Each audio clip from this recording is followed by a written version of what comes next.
Hey guys, Franco with Trading Futures Live. In this video I will review my trades from today. Let's jump right in. Had two trades today, two break-evens, and one in the morning. This is my first trade from the morning, right? And here's the thing, and this review will evidence how I was not in 100% mental state for my trading today. I had this demand which I did not take even though I was long bias in the morning, right? This was a very good point of entry, which I hesitated, right?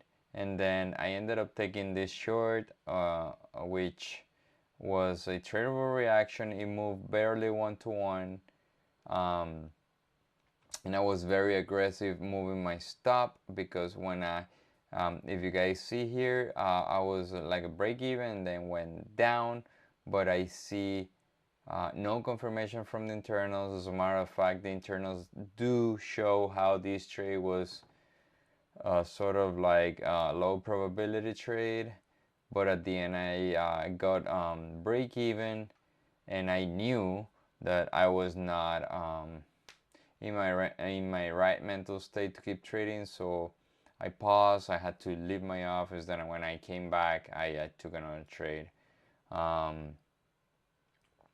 Here on the ADQD, the only confirmation that I have is that it's a minus 800, but the trend is clearly to the upside. I had a low, high, and a higher low, right? The only thing is that here at the time of my entry, ADQD was not doing this, but right after I entered the trade, it shut up. That's why when it moved in my favor, I was so aggressively moving my stop because I knew it was very low probability. Like it did not have good chances to work, right? Here, same thing with the tick chart. And like I'll tell you guys, traders do make mistakes, and for me is when I make mistakes is when they cost me money, right? Trading is very dynamic, is very different every day, but the process should be the same, right? I do need to accept that sometimes I do have a short bias. Even though on the live stream I was calling longs all the time, I was not trying to short, right? Because and here's the evidence, like everything was pointing to the upside, right? The read of the market was not very difficult today, right? But there is this sense of immediate gratification that the shorts give you because and it's not a secret for anybody, like when the price drops, it does drop a lot faster, right? But I'm working on it, so I need to be non-biased when it comes to reading the market.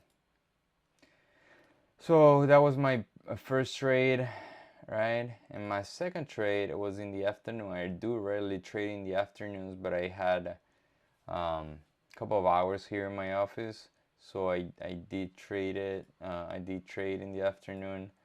Now I will spot some mistakes that I had in this trade, even though would have not changed any outcome of the trade. I did make some mistakes. For instance, all right, let's go first to the area that I chose, right? Here is a pivot, right? Created around like quarter to 11 in the morning, right? And it started to drop very sharply. So I knew this was a good area to short from, right? Then when it comes back, I do spot this consolidation period from 1 to 2. 1 to 2 is as important as 9:30 to 10 in the morning. 9 I would say 9:30 to 10 in the morning is number one or first most important time for me to look up for zones. And the second one is from like 1:30 to 2:30, right? And what I'm trying to say is the 4-hour candle closes at 2. The first 4-hour candle closes at 10 in the morning. The second 4-hour candle closes at 2, right? So those are those are times where volatility spikes or market does pick a direction, right? We know that 80% of the time the low or the high of the day is created in the first hour of trading, meaning 10:30 or between 20 and 11, right? That's a good statistics to know. Same thing for the 2 in the afternoon. Okay, what is doing, right? What is the 4-hour candle doing? So I know this consolidation period is very important, right? And all right, so I spotted this zone and I say, all right, I'm gonna short this thing as a tradable reaction, right? But I went to the internals and I do see this ADQD, and I do know tradable reactions do not need the ADQD. It can pace you, right? Really quick, right? Regardless of the ADQD. Now, it's a lower probability trade, right? But what's important about tradable reactions? You don't want to get into a tradable reaction after this drop, right? Short. You want to get into a tradable reaction when it's making new highs. And this is more like an advanced setup for a tradable reaction, right? But regardless, I do see here the tick chart going down, lower lows here. So here's a low, a new low, a high, and another high, lower high, right? So all right, so I get filled here, right? Confirmation. And here's the thing. I'm gonna show you the right chart. All right, so it went in, right? And if you guys notice, I did not enter limit order here. I want confirmation. Now, what is the mistake that I wanted to spot? Is that my confirmation was sort of like, all right, it's a confirmation trade, but I wanted to get in right now, right? So immediately when it went in, I did not wait for any signals from the internals. And the worst part is that I did have some signals, right? And I want to show you. So, and it's in this picture, right? Here is the time of my entry, right? Creating a new high, right? And do you see this second red circle? The second red circle happened to be this high, right? Like I said at the beginning of this review of this trade, nothing changed the outcome of the trade, right? Because the only thing I can spot is like, all right, if I happen to enter the trade here, do you see how much underwater was in before I went into profit? Very little, right? While here, I had to embrace all this pullback. Was not very high, it was like around 300 bucks.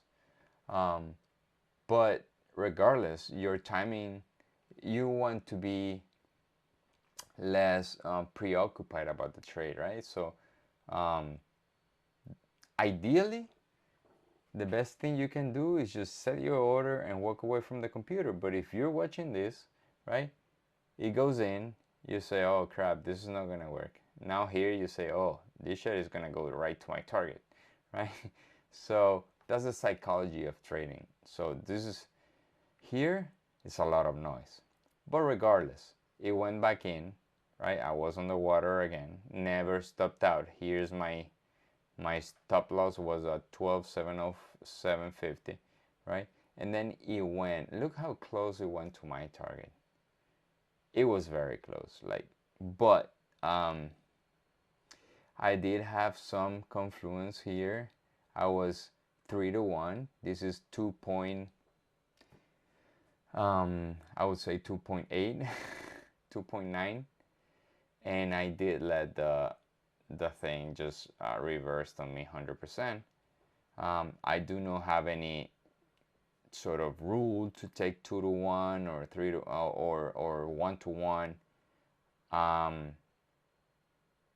This was a very painful trade. I did not trade anymore after this trade because my psychology was not in the right state of mind. So that's it. This is the experience for you to see through my trading, is that we make mistakes, right? And we make mistakes more often than you want to, right? So here's how my month is going. 50% hit rate, not bad, right?